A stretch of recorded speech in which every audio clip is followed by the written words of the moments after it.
past decade or so, a lot of the animated movies that have been coming out have been sequels. And some of the most well-known animated classics are getting the live-action treatment. You know, soulless recreations that use so much CGI and might as well be considered animated anyway, because there's nothing live about it. And moving forward, it doesn't look like that's gonna change. There's going to be a Zootopia 2, a live-action remake of Moana, which isn't even a decade old and just got a sequel, Incredibles 3, Frozen 3, and a Toy Story 5. 5! I recently just watched Coco for the first time, and that movie was really good. Incredible, amazing, show-stopping, spectacular. And I totally did not cry at the end. But anyway, they're apparently making a sequel to that too? Why? That woman is dead! The problem is that a lot of studios think that the only thing that people want to see are sequels and remakes, because those are the only movies bringing in lots of money. A lot of the recent original animated movies from both Disney and Pixar are barely breaking even against their budgets, resulting in huge financial losses. They use these numbers as proof that people don't want new and original content anymore so that they can go back to working on Toy Story 500. But the thing is, if a movie is actually good, people will go see it regardless if it's a brand new original or a sequel. In November of 2024, DreamWorks released their new original movie, The Wild Robot. It had a budget of about 78 million, and it made over 300 million at the box office. People went to see it because it was actually good. Accomplished to your satisfaction. At the same time, if a movie is bad, no one will want to see it. This has nothing to do with it being a sequel or a new original. It has to do with it simply being bad. People do want to see new original animated movies, but they have to be actually good. Because it's expensive to go to a movie theater now. In 2030, we're gonna have to sell our kidneys just to get a ticket, so it better be a good movie. Now, of all studios to prove that original animated movies can still be good, it was Sony? No one was really expecting great things from Sony, because most of their movies have just been brain rot. Like, literal brain rot. Like, they're responsible for the Smurfs and the Emoji Movie. It's the biggest piece of dog shit. But then something crazy happened with Sony. In 2018, they released a movie that shook the animation industry, and it changed the approach to 3D animation. Spider-Man. Spider-Man. Spider-Man. Spider-Man. Spider-Man. I'm Spider-Man. He's black? Spider-Man Into the Spider-Verse won the 2018 Oscar for Best Animated Film. And this was the first time in 7 years that the Oscar wasn't given to Disney or Pixar. Buckle up, guys. This is gonna take a while.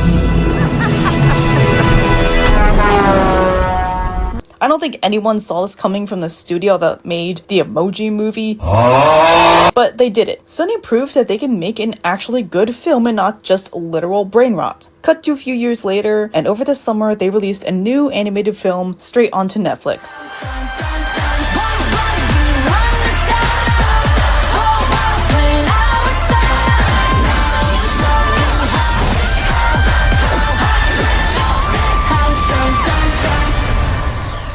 Kpop Demon Hunters released on Netflix on June 20th. Unless you've been living under a rock, there was no escaping this movie over summer. No matter what you were doing or where you went, you probably heard either Golden or Soda Pop playing somewhere.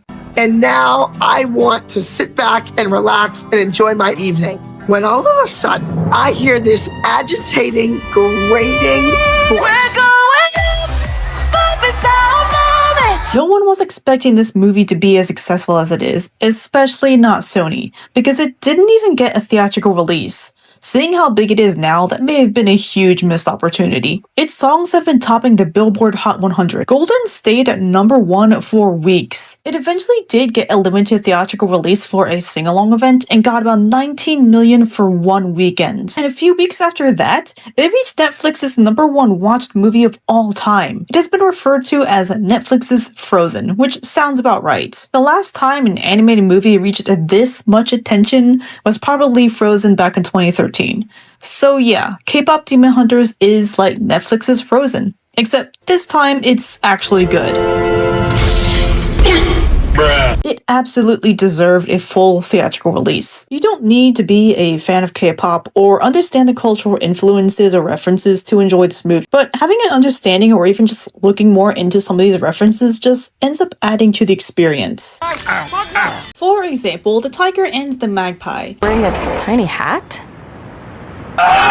You don't need to know what they are, they just exist. It's not plot relevant for you to know their backstory or anything, they're just silly little guys. But it's a little bit of extra fun when you look into what it's referencing. These two are a reference to an art style in Korea known as minhwa. This type of artwork developed in the late 17th century during the Joseon dynasty. And guess who was alive during that time? Jinu. I'll never forget the first time I heard him. That was 400 years ago. Assuming this movie takes place in the present day of 2025, 400 years ago would put Jinu in the year 1625, during the Joseon dynasty. Minhwa is a traditional art style in Korea that means of the people. These were paintings created by anonymous artists who didn't have formal training. They were for the average person for everyday use. One type of minhwa painting depicts a tiger and a magpie. Now, the tiger is supposed to represent the upper class in society, essentially all the rich people. And it was intentionally given a very stupid-looking face. On the other hand, the magpie was usually depicted as much more dignified and graceful, oftentimes perched above the tiger sitting in a tree. And the magpie was supposed to represent the common everyday person. So it's a satirical commentary on all the social hierarchy and corruption during that time. And who better represents the corruption of the upper class and the elites than Jinu? He started as someone very poor and then is taken into the richest palace and experiences the life of the upper class. But he was more noble when he had nothing. He is both the tiger and the magpie. Another interesting reference is the Saja Boys. The fans. They're the rival boy band group to Huntrix, and their name Saja means lion. But there's also an additional meaning to their name. Saja in Korean can also refer to Joseon Saja. In Korean folklore, this is the messenger from the afterlife. It's essentially the Grim Reaper. They're usually shown wearing a black hanbok and a hat called got. And this is exactly what we see the Saja boys wearing in their last performance of Your Idol. These are just two examples of how it's not necessary to know all of the cultural references and inspirations, but it adds so much more to the movie once you take a second look. Now, you can't have a movie about K-pop without K-pop. So of course this movie has songs. Animated musicals are nothing new, but the way this movie approaches this music is really unique. It's not presented in the typical style of a musical like a Disney movie or a Broadway musical, but instead its songs are written to be like actual real-world K-pop songs. You can listen to these songs casually and really you don't even have to watch the movie at all to be able to enjoy them. But you can't really have it the other way around. For the most part, if you have an animated musical and take out all of the songs and just switch it for regular dialogue, it can still function just fine. Sure, probably won't be as good, but it still works as a story. But something that makes K-pop Demon Hunter special is that the music is the core foundation of the story. If you remove the song, you're removing this story as well.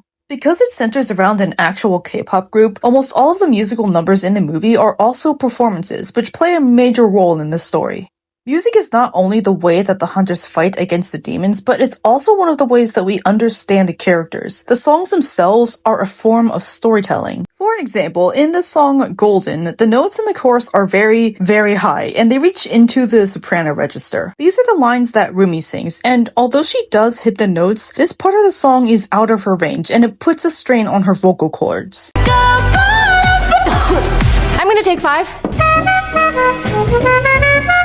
And this is a deliberate choice. It's out of her range to illustrate that she herself is reaching this golden standard of perfection, which obviously is impossible to reach. So impossible, in fact, that even gold itself can't reach it. 24 karat gold, the purest form of gold, is actually only 99% pure. So just keep that in mind next time you go shopping for a gold ring, or almost destroy the world looking for one.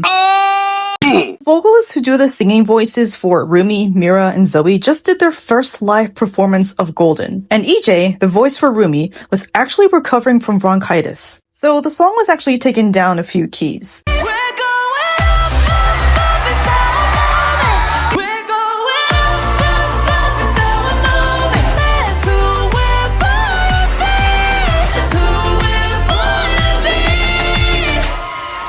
Actually sounds better than the original version because she no longer has to put that strain on her voice.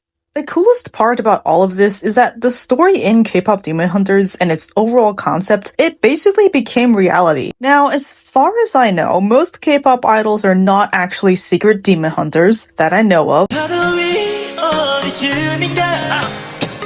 I mean more in the sense that Huntrix had this goal of using Golden as a song so powerful that it would unite the world. And in a way, it kind of did. This has become one of the most popular songs and it has broken records ever since the movie first released. Golden is the first #1 female K-pop song in the history of the Hot 100, and you are the longest running #1 girl group of the century on Hot 100, beating Destiny's Child.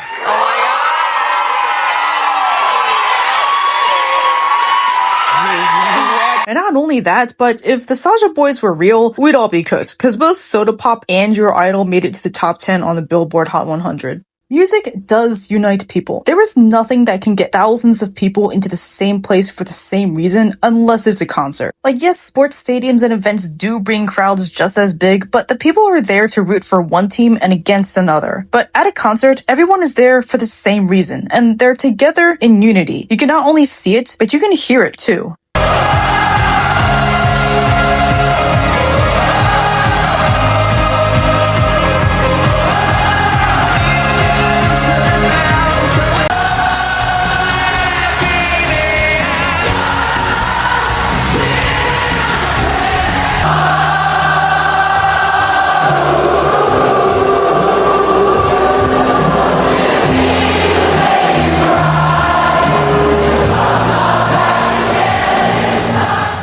It's kind of insane how massive this one movie has gotten. Not only did it impact tons of people, but it's actually changing the lives of the people behind it too. EJ, the vocalist for Rumi, trained for 10 years to get into the K-pop industry, but she was ultimately rejected because her voice was too low. So, like, you know, I told you when I was 23, I felt so... The biggest part that I was sad about is not just being dropped. It was because I let her down, and she worked so hard. Well, look at her now. She's the writer and the lead vocalist for the most groundbreaking songs and the voice behind probably one of the most popular characters in animation right now. K-pop Demon Hunters is proof that people do want to see movies that are new, that are original and fun. It is a huge risk to put something new out there, but when you support the right artists and put passion over profit, you never know what might be the next big thing that reaches millions of people. Thank you so much for watching my video. There's so much more I want to talk about for this movie, but this video took a really long time to make, so it'll have to be in a different video. Please like, share, and subscribe to my channel for more videos. If you don't subscribe to my channel, the Honmoon will break and Gmail will eat your soul.